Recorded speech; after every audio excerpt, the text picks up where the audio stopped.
ଆଜିର ଭିଡ଼ିଓ ଜାତୀୟ ଜୀବନର ପ୍ରଶ୍ନ ଉତ୍ତର କରାଯିବା। ପାଠ୍ୟର ପ୍ରଶ୍ନ ଉତ୍ତର।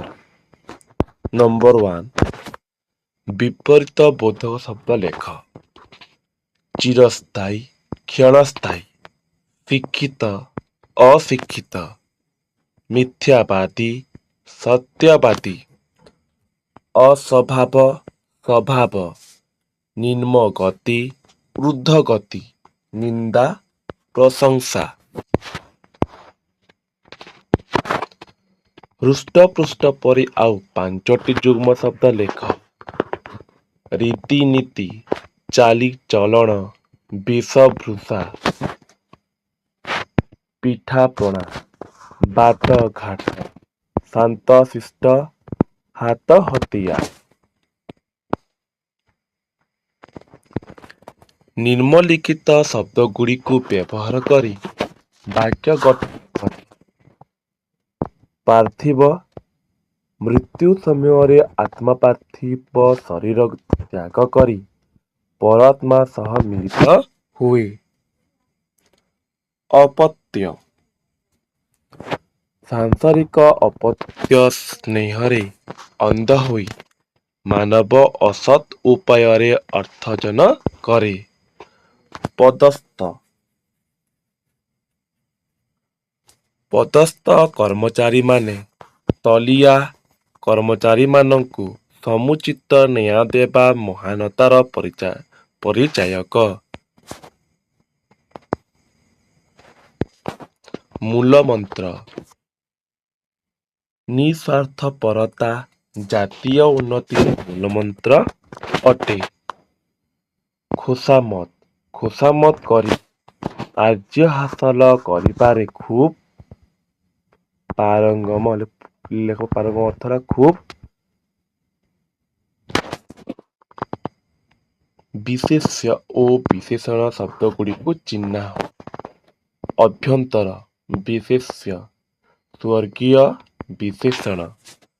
ଅଭାବ, ସ୍ୱଭାବ, ବିଶେଷ୍ୟ, ବ୍ୟକ୍ତିଗତ, ବିଶେଷଣ। ଜାତି, ବିଶେଷ୍ୟ, ଭ୍ରମ, ବିଶେଷ୍ୟ। ପଦସ୍ଥ ହେଲା ବିଶେଷଣ, ମହାବଳ ହେଲା ବିଶେଷଣ। କସ୍ତମ୍ଭ, କସ୍ତମ୍ଭ,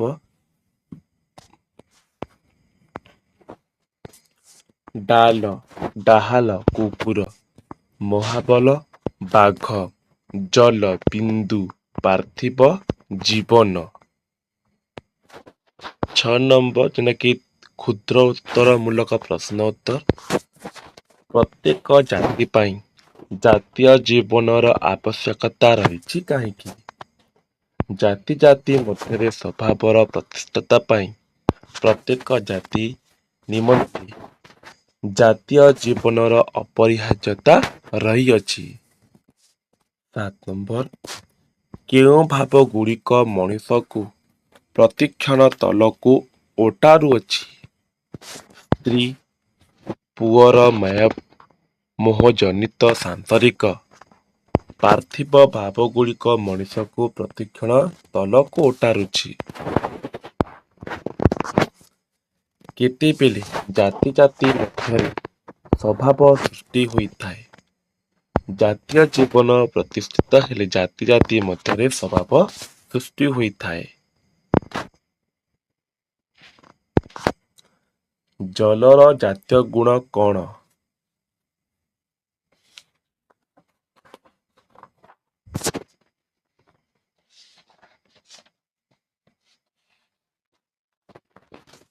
ଜଳର ଜାତୀୟ ଗୁଣ ନିମ୍ନଗାମୀ ହେବା, ଯାହା ସବୁ ସମୟରେ ସବୁ ଅବସ୍ଥାରେ ଅକ୍ଷୁଣ୍ଣ ରହିଥାଏ।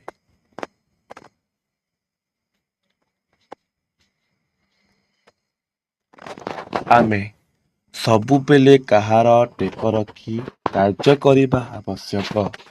ଆମେ ସବୁବେଳେ ସବୁ ଅବସ୍ଥାରେ ସବୁ ସ୍ଥାନରେ ଜାତୀୟ ଜୀବନର ଟେକ ରଖି କାର୍ଯ୍ୟ କରିବା ଆବଶ୍ୟକ।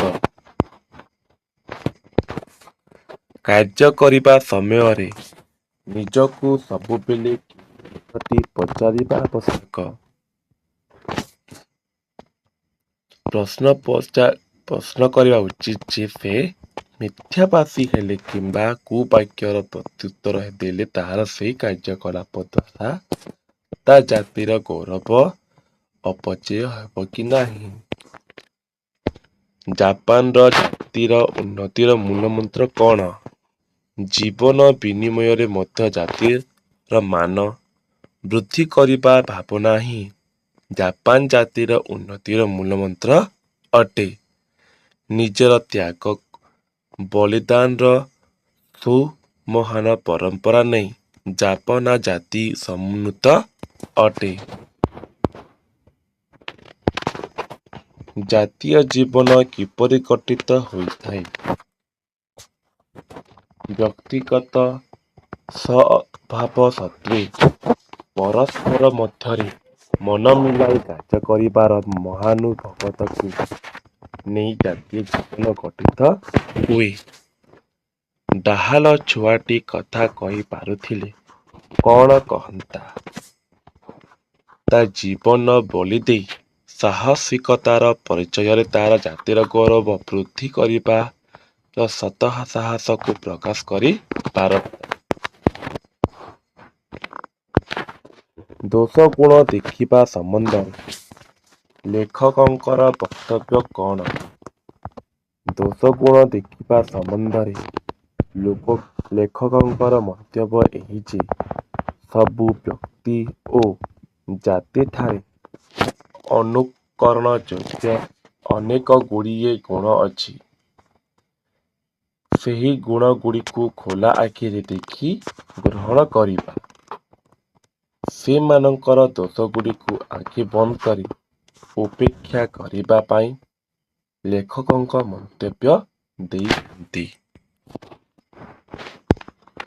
ସୂର୍ଯ୍ୟଙ୍କଠାରୁ ଆମେ କେଉଁ ଗୁଣ ଶିକ୍ଷା କରିବା ଉଚିତ? ସୂର୍ଯ୍ୟ ଯେପରି ନାଳନର୍ଦ୍ଦମାଠାରୁ ଆରମ୍ଭ କରି ଗିରି ପର୍ବତର ଜଳ ପର୍ଯ୍ୟନ୍ତ ସବୁଠାରୁ ବିଶୁଦ୍ଧ ତାକୁ ଗ୍ରହଣ କରି ଅଶୁଦ୍ଧତାକୁ ଉପେକ୍ଷା କରନ୍ତି, ମାନବ ସେହିପରି ସମସ୍ତଙ୍କର ଦୋଷକୁ ଉପେକ୍ଷା କରି ଗୁଣଗୁଡ଼ିକୁ ଗ୍ରହଣ କରି ମହାନ ଶିକ୍ଷକକୁ ଲାଭ କରିବା ଉଚିତ। ସବୁ ବ୍ୟକ୍ତି ଓ ସବୁ ଜାତିଙ୍କଠାରେ କେଉଁ ଗୁଣ ରହିଛି? ଅନୁକରଣ ଯୋଗ୍ୟ ଅନେକ ଗୁଣ ଅଛି।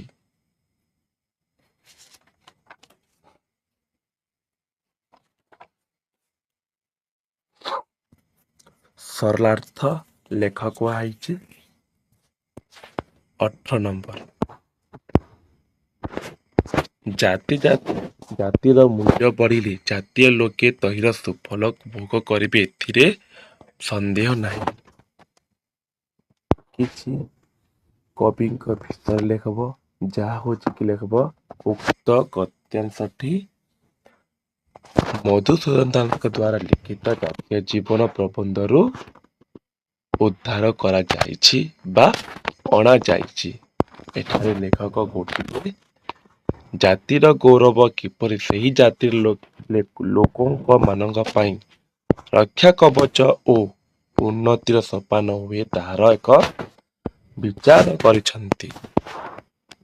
ଲେଖିଛନ୍ତି ଲେଖବ। ଲେଖକଙ୍କ ମତରେ ଗୋଟିଏ ଜାତିର ଗୌରବ ବୃଦ୍ଧି ପାଇଁ ପ୍ରତ୍ୟେକ ସଚେତନଶୀଳ ହେବା ଉଚିତ। ସେମାନେ ଭାବିବା ଉଚିତ ଯେ ସେମାନଙ୍କର କାର୍ଯ୍ୟକଳାପ ପାଇଁ ସେମାନଙ୍କ ଜାତିର ଗୌରବ ବା କଳଙ୍କ ସୃଷ୍ଟି ହୁଏ। ଏଥିପାଇଁ ଜଗତ ଚକ୍ଷୁରେ ଜାପାନ ଜାତି ଏକ ଆଦର୍ଶ ଜାତି ରୂପେ ନିଜକୁ ପ୍ରତିଷ୍ଠିତ କରିଛି। ଆଉ କିଛିଟା ରହିଲା ଉତ୍ତର। 19 ନମ୍ବର। ଯେତେବେଳେ ପର୍ଯ୍ୟନ୍ତ ଲେଖିକରି ଜାଣିବାକୁ ହେବ। ଲେଖବ। ତାପରେ କିଛି ବୃତ୍ତର ସ୍ୱାର୍ଥ ପାଇଁ କ୍ଷୁଦ୍ର ସ୍ୱାର୍ଥକୁ ବଳି ଦେବାର ମହାମନ୍ତ୍ର ଉଦ୍ବୁଦ୍ଧ ନ ହେବା ପର୍ଯ୍ୟନ୍ତ ଜାତୀୟ ଜୀବନ ଗଠିତ ହୋଇପାରିବ ନାହିଁ। ଏ ପ୍ରସଙ୍ଗରେ ଲେଖକ ଡାହଲ କୁକୁର ଓ ଜାପାନ ଜାତିର ଉଦାହରଣ ଦେଇଛନ୍ତି।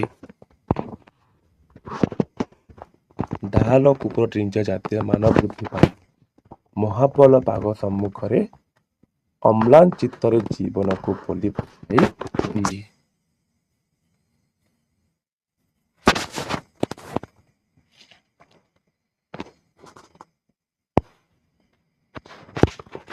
କୋଡ଼ିଏ ନମ୍ବର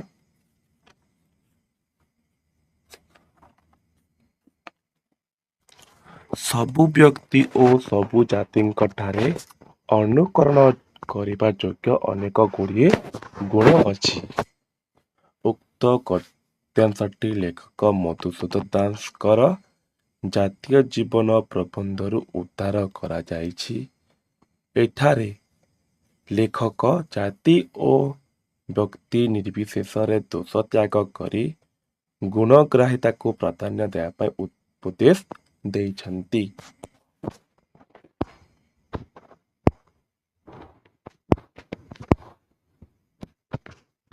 21 ନମ୍ବର ଜାତୀୟ ଜୀବନ ପ୍ରତିଷ୍ଠିତ ହେଲେ ଜାତି ଜାତି ମଧ୍ୟରେ ସ୍ୱଭାବ ହେବ। ଉତ୍ତର ଜାତୀୟ ଜୀବନ ଡଟ୍ ଡଟ୍ ଦେଇକରି ସ୍ୱଭାବ ହେବ। ଫାର୍ଷ୍ଟ ଆଉ ଲାଷ୍ଟ ଲେଖବାର ଅଛି। ନେକ୍ସଟ ପାରାଗ୍ରାଫ ଲେଖବ ଉକ୍ତ ଗଦ୍ୟାଂଶଟି ଲେଖକ ମଧୁସୂଦନ ଦାସଙ୍କର ଜାତୀୟ ଜୀବନ ପ୍ରବନ୍ଧରୁ ଅଣାଯାଇଅଛି।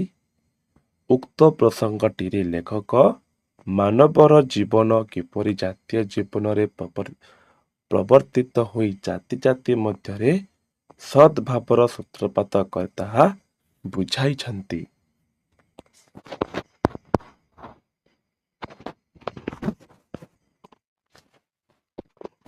ଲେଖକ ସମାଜ ବିଦ୍ୟମାନ ବ୍ୟକ୍ତିଗତ ସ୍ୱଭାବ ଚିନ୍ତନନ୍ତ ନୁହେଁ।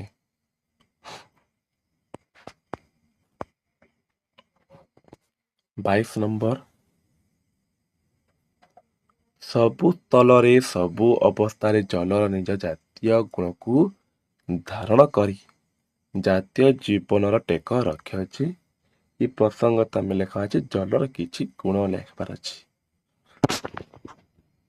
ଆଲୋଚ୍ୟ ଗଦ୍ୟାଂଶଟି ଲେଖକ ମଧୁସୂଦନ ଦାସଙ୍କର ଜାତୀୟ ଜୀବନ ପ୍ରବନ୍ଧରୁ ଉଦ୍ଧାର କରାଯାଇଅଛି। ଏଠାରେ ଲେଖକ ଜାତୀୟ ଜୀବନର ଯଥାର୍ଥ ସ୍ୱରୂପ ଓ ମୂଲବୋଧ ଉପରେ ଆଲୋକପାତ କରିଛନ୍ତି। ଏଥିପାଇଁ ସେ ଜଳର ଉଦାହରଣକୁ ଉପଲକ୍ଷ୍ୟ କରିଛନ୍ତି। କିଛି ଜଳର ଯେପରି କେଉଁ ପ୍ରକାର ଲେଖା ଅଛି ଦେଖ ଯେମିତି ହେଲା ଜଳ ବିଷ ଦେଇଛେ କ୍ଷୁଦ୍ର ଜଳବିନ୍ଦୁ ପୃଥିବୀ ଉପରେ ଏକତ୍ରିତ ହୋଇ ଜଳରେ ପରିଣତ ହୋଇ ନଦୀ ମଧ୍ୟରେ ମିଶ୍ରଣ ହୁଏ। ନଦୀ ମାଧ୍ୟମରେ ସେ ମହାସମୁଦ୍ର ସହ ଏକାକାର ହୋଇଯାଏ। ଛୋଟ ଛୋଟ ଜଳବିନ୍ଦୁ ତାର ଜାତୀୟ ଗୁଣ ନିମ୍ନଗାମିତା ଅକ୍ଷୁଣ୍ଣ ଥାଏ। ସେ ନିମ୍ନଗାମୀ ଜଳବିନ୍ଦୁ ନାଳ ନଦୀ ଓ ସମୁଦ୍ରରେ ମଧ୍ୟ ନିଜର ଜାତୀୟ ଧର୍ମ ନିମ୍ନଗାମିତ୍ୱକୁ ଦୂରେଇ ନଥାଏ।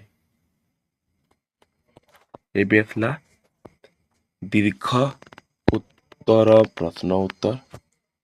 ଜାତୀୟ ଜୀବନର ବିକାଶ ନିମିତ୍ତ କେଉଁ ଗୁଡ଼ିକର ଆବଶ୍ୟକତା ରହିଛି ଦୃଷ୍ଟାନ୍ତ ସହିତ ଆଲୋଚନା କର।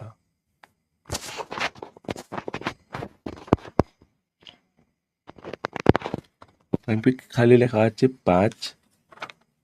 ପାଞ୍ଚଟା ପାରାଗ୍ରାଫ ଲେଖା ଅଛି 4 ଲାଇନ୍ ହିସାବରେ ସେ ଗଲା 2 ଲାଇନ୍ କିଛି 2 ଲାଇନ୍ ଲେଖିଦେବ।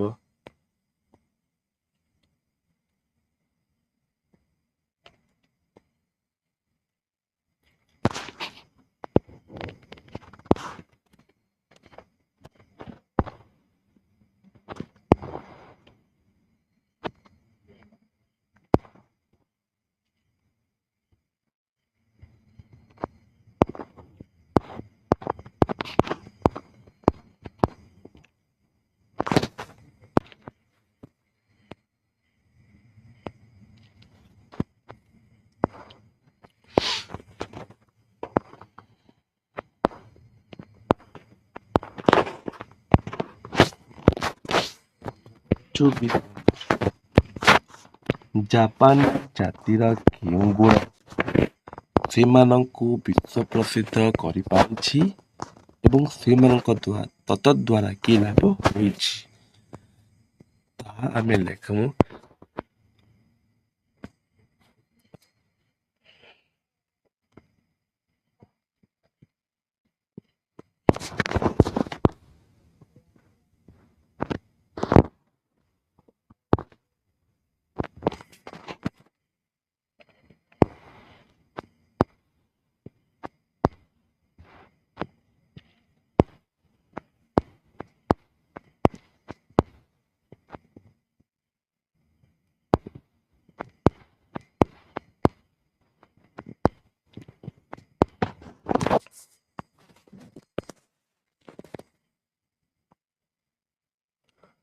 पच्चीस नंबर पठित प्रबंध अनुसारणरे जातिर दोष गुण संबंध उल्लेख करी लेखकों परामर्श आलोचना कर।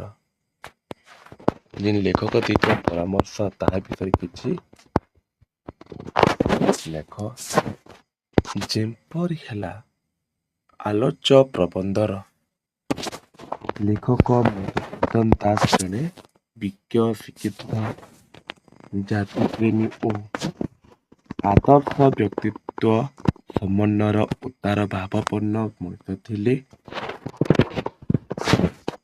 ओडिशा माटी भाषा और जनसाधारण से निजर अंतर दे भल पाउथिले।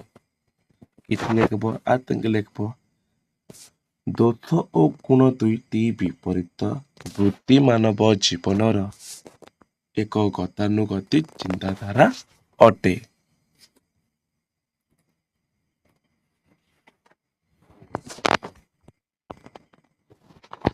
किछि दुईला लेखा जिबा दिन राति भल मंद और न्याय अन्याय समाज दर्श परि दोष गुणिकर समाहार मानव जीवन अतोप्रत संक्लिष्ट के आउ दुईला लिखि पकाब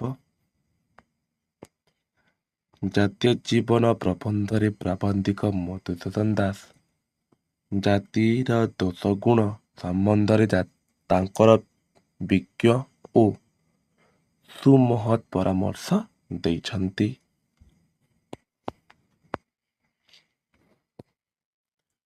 पृथ्वी समस्त जाति और समस्त व्यक्ति ठारे ग्रहण योग्य अनेक सद्गुण अछि। 26 नंबर जल डाहल कुकुर देशी कुकुर आदिर उदाहरण माध्यम लेखक कौन कहवाकू चाहुछन्ति आलोचना कर।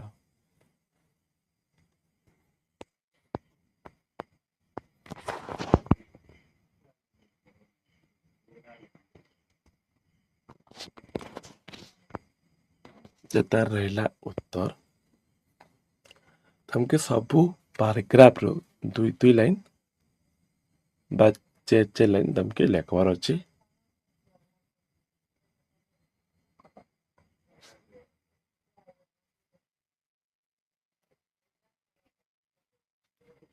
जी पर हला ई दुई पैराग्राफ दुई लाइन ई पैराग्राफ दुई लाइन आई लास्ट पैराग्राफ दुई लाइन तमके लेखबार अच्छे। रहा जाति जीवन प्रश्न उत्तर।